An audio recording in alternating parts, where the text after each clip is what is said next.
Hello friends, स्वागत है आप सभी का आपका अपने प्यारा सा चैनल साइंस सर्किल क्लासेस में। दोस्तों, आज के हम इस वीडियो में चर्चा करेंगे क्लास 10th का इतिहास का जो चैप्टर नंबर 2 है, यानी भारत में राष्ट्रवाद। इसका हम लोग बहुत ही बेहतरीन नोट्स के बारे में हम लोग स्टडी करेंगे, पूरा कंप्लीटली हम लोग करने वाले हैं। ठीक है, हाँ। और ये दोस्तों एनसीईआरटी में जो है ना, भारत में राष्ट्रवाद है ना, ये दूसरा चैप्टर होता है।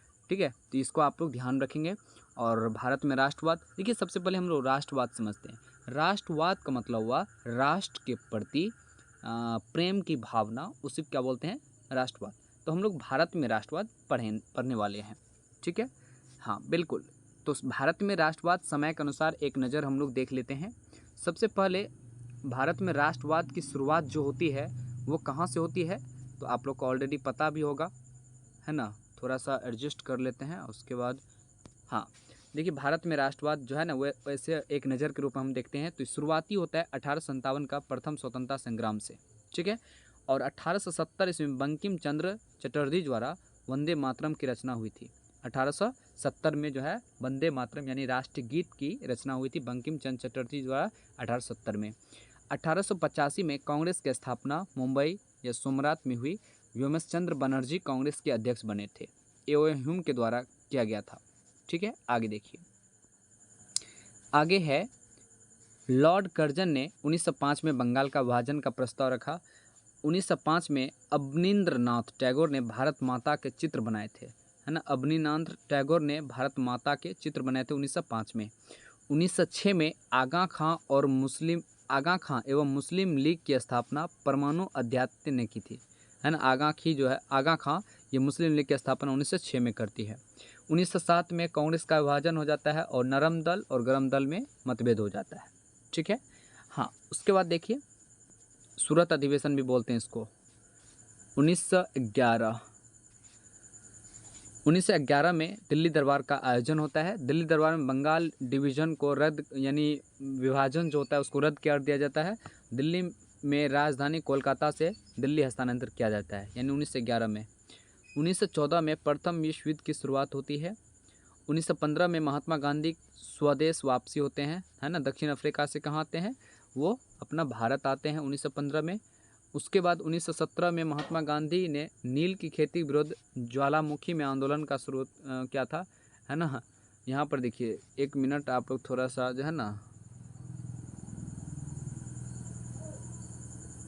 हाँ, अब जो है ना आप लोग को थोड़ा सा अच्छा से यहाँ देखिए। ठीक, अब आप लोग को पूरा तरह से अच्छा से दिखाई पड़ेगा। 1917 में महात्मा गांधी ने नील खेती के लिए चंपारण में आंदोलन शुरू किए थे, है ना। वो तभी हिंदी क्या हुआ था, चंपारण में आंदोलन किए थे। 1917 में ही महात्मा गांधी ने गुजरात के खेरा जिले के किसानों के लिए सत्याग्रह किए थे। 1918 ईस्वी में महात्मा गांधी ने गुजरात के अहमदाबाद में सूती वस्त्र मिल के लिए कारीगरों के लिए सत्याग्रह किए थे। आगे देखिए, 1918 में विश्व युद्ध की प्रथम विश्व युद्ध की समाप्ति होती है।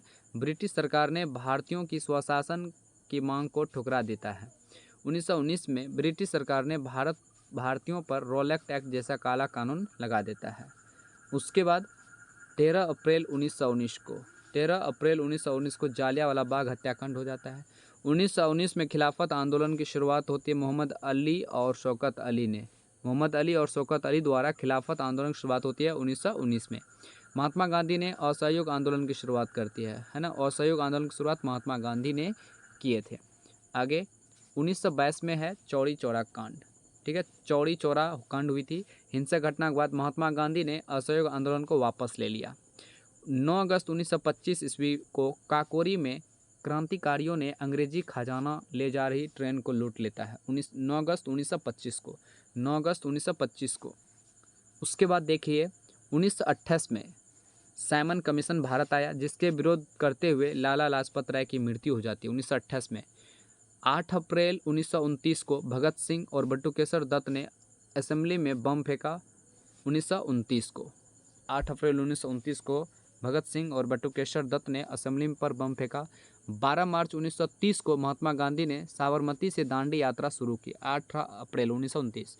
6 अप्रैल 1929 को दांडी पहुंचकर महात्मा गांधी नमक कानून तोड़ा और सभी ने अवज्ञा आंदोलन की शुरुआत कर दी, यानी 6 अप्रैल 1929 सविनय अवज्ञा आंदोलन की शुरुआत हो गई। 1930 ईस्वी में डॉक्टर भीमराव अंबेडकर ने अनुसूचित जातियों को दलित वर्ग एसोसिएशन में संगठित किया। 1930 में 23 मार्च 1931 को भगत सिंह, सुखदेव और राजगुरु को फांसी दे दी गई। उसके बाद है 1931 में गांधी इरविन समझौता और सविनय अवज्ञा आंदोलन को वापस ले लिया। 1931 में महात्मा गांधी ने द्वितीय गोलमेज सम्मेलन में भाग लिया था 1931 में, परंतु उन्हें वहां अपेक्षित सफलता हाथ नहीं लगी। 1932 ईस्वी में महात्मा गांधी और अंबेडकर के बीच पूना पैक्ट होता है ना, महात्मा गांधी और अंबेडकर के बीच। और 1933 में चौधरी रहमत अली सर्वप्रथम पाकिस्तान का विचार सामने रखता है। चौधरी रहमत अली सर्वप्रथम पाकिस्तान का विचार 1933 में रखते हैं। 1935 ईस्वी में भारत शासन अधिनियम पारित हुआ और प्रांतीय सरकार का गठन हुआ। 1939 में द्वितीय विश्व युद्ध शुरू हुआ। 1940 के मुस्लिम लीग के लाहौर अधिवेशन में पाकिस्तान की मांग का संकल्प पास किया गया। 1940 में लाहौर अधिवेशन में मुस्लिम लीग के। उसके बाद है 1942 में भारत छोड़ो आंदोलन की शुरुआत होती है और गांधी जी ने करो या मरो का नारा दे देता है।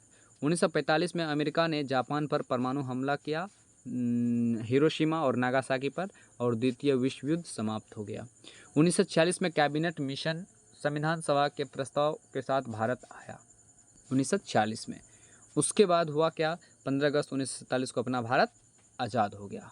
तो चलिए अब हम लोग चैप्टर को पूरा तरह से ब्रीफली पढ़ने वाले हैं। राष्ट्रवाद, सबसे पहले हम लोग समझते हैं राष्ट्रवाद का अर्थ क्या होता है।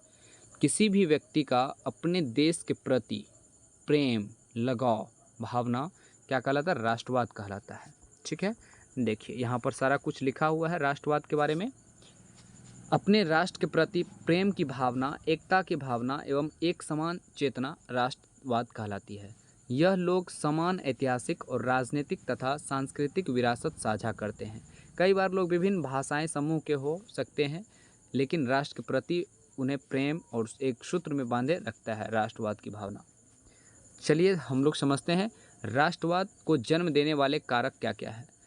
तो यूरोप में हुआ था राष्ट्रवाद, राष्ट्र राज्यों के उदय से जुड़ा हुआ है। तो यूरोप से भी भारत के राष्ट्रवाद में उदय हुआ है। भारत वियतनाम जैसे उपनिवेशवाद विरोधी आंदोलन से जुड़ा हुआ है। आगे देखते हैं, भारत में राष्ट्रवाद की भावना पनपने का कारक साहित्य, यानी ये सभी फैक्टर है जहाँ से राष्ट्रवाद की भावना फैलती है। साहित्य भी बहुत अहम भूमिका निभाती है। लोक कथाएँ, गीत, चित्र के माध्यम से राष्ट्रवाद का प्रसार किया गया। भारत माता की छवि रूप लेने लगी। लोक कथा द्वारा राष्ट्रीय पहचान किया गया।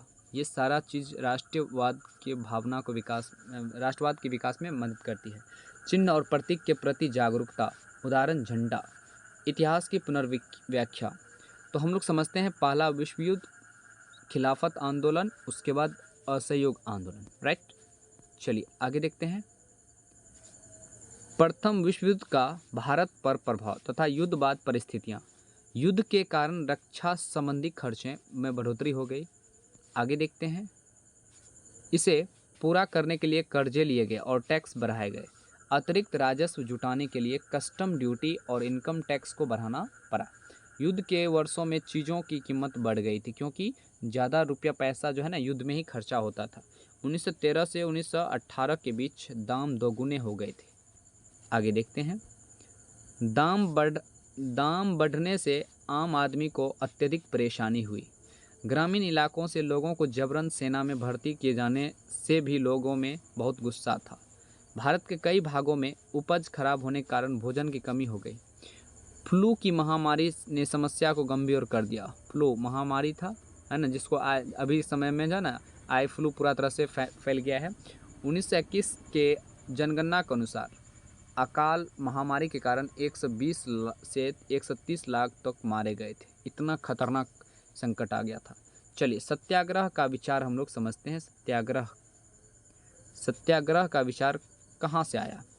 सत्याग्रह का अर्थ होता है, देखिए इसका अर्थ जो है ना सत्याग्रह का यहाँ पर दिया गया है, यह सत्य तथा अहिंसा पर आधारित एक नए तरह का जन आंदोलन करने का रास्ता है। यानी सत्य एवं अहिंसा के रास्ते पर आग्रह करना सत्याग्रह कहलाता है।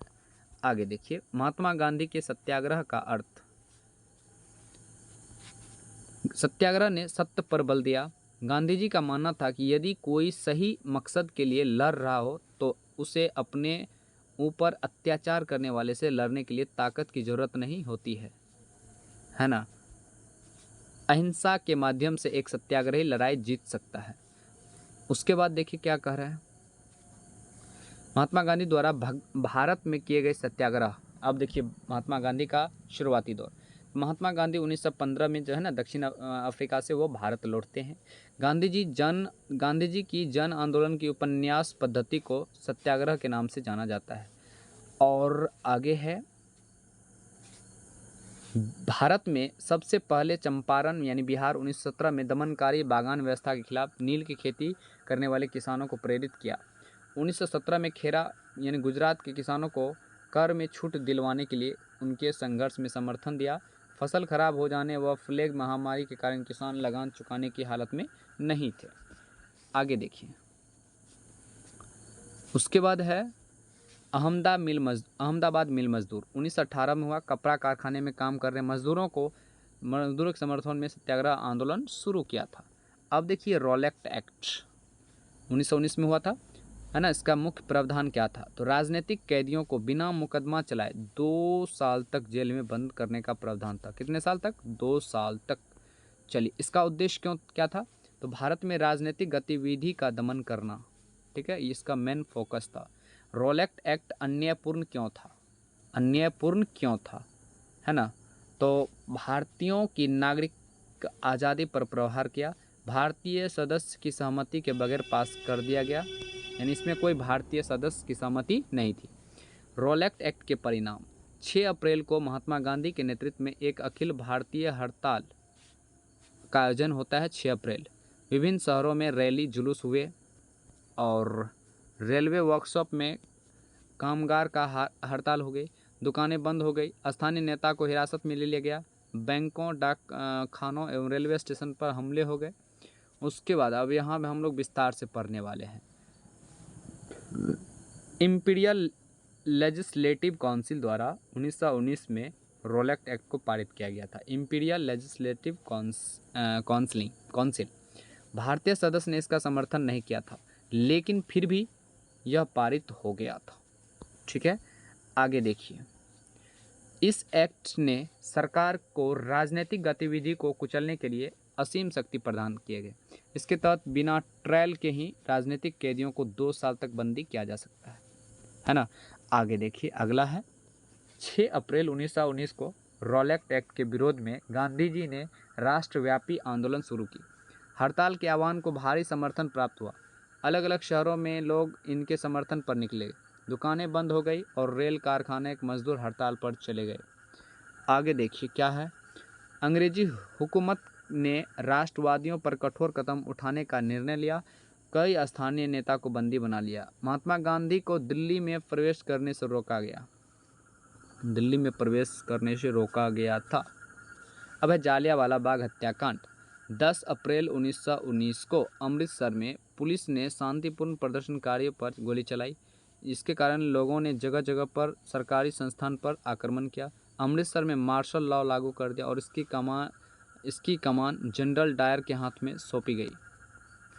आगे है जालियांवाला बाग दुखद नरसंहार 13 अप्रैल को उसी दिन हुआ जिस दिन पंजाब में बैसाखी मनाई जा रही थी। ग्रामीणों का एक जत्था जालियांवाला बाग में लगे एक मेले के शरीक होने आया था। यह बाग चारों तरफ से बंद था और निकलने के रास्ते संकीर्ण थे। आगे है जनरल डायर ने निकलने के रास्ते बंद करवा दिए और भीड़ पर गोली चलवा दी। इस दुर्घटना में सैकड़ों लोग मारे गए। सरकार का रवैया बड़ा ही क्रूर था, इसके चारों ओर हिंसा था। महात्मा गांधी ने आंदोलन को वापस ले लिया क्योंकि वे हिंसा नहीं चाहते थे। चलिए आगे देखिए, जालियांवाला बाग हत्याकांड का प्रभाव क्या पड़ा, है ना। इसका प्रभाव बहुत ही गहरा पड़ा। भारत में बहुत सारे शहरों में लोग सड़कें पर उतर गया, हड़तालें होने लगी, लोग पुलिस से मोर्चा लेने लगे और सरकारी इमारतों पर हमला करने लगे। सरकार ने निर्ममतापूर्वक रवैया अपनाया और लोगों को अपमानित और आतंकित किया। उसके बाद है सत्याग्रह को ज़मीन पर नाक रगड़ने के लिए सड़क पर घिसकर चलने और सारे साहिबों को सलाम करने के लिए मजबूर किया गया। लोगों को कोरे मारे गए, गुजराबाद या पंजाब के गांव में बम बरसाए गए, है ना। ये सब चीज़ हिंसा फैलते देख महात्मा गांधी ने रॉलेट सत्याग्रह वापस ले लिया। उसके बाद देखिए आगे है आंदोलन के विस्तार आवश्यकता। रॉलेट सत्याग्रह मुख्य शहरों तक सीमित था। महात्मा गांधी को लगा कि भारत में आंदोलन का विस्तार होना चाहिए। उनका मानना था कि ऐसा तभी हो सकता है जब हिंदू मुसलमान एक मंच पर आ जाए। आगे है खिलाफत की मुद्दा, ठीक है। खिलाफत शब्द यानी खलीफा से निकला हुआ है, जो ऑटोमन तुर्की साम्राज्य होने के साथ साथ इस्लामिक विश्व का आध्यात्मिक नेता भी था, ठीक है। आगे देखिए, प्रथम विश्व युद्ध में तुर्की की हार हुई और अफवाह फैल गई थी कि तुर्की पर एक अपमानजनक संधि थोपी गई। इसलिए खलीफा की तात्कालिक शक्ति की रक्षा के लिए 1919 में अली बंधु द्वारा मुंबई में एक खिलाफत समिति का गठन होता है। चलिए, तो आज का ये वीडियो यहीं समाप्त होता है। तो मिलते हैं नेक्स्ट वीडियो में। जय हिंद, जय भारत।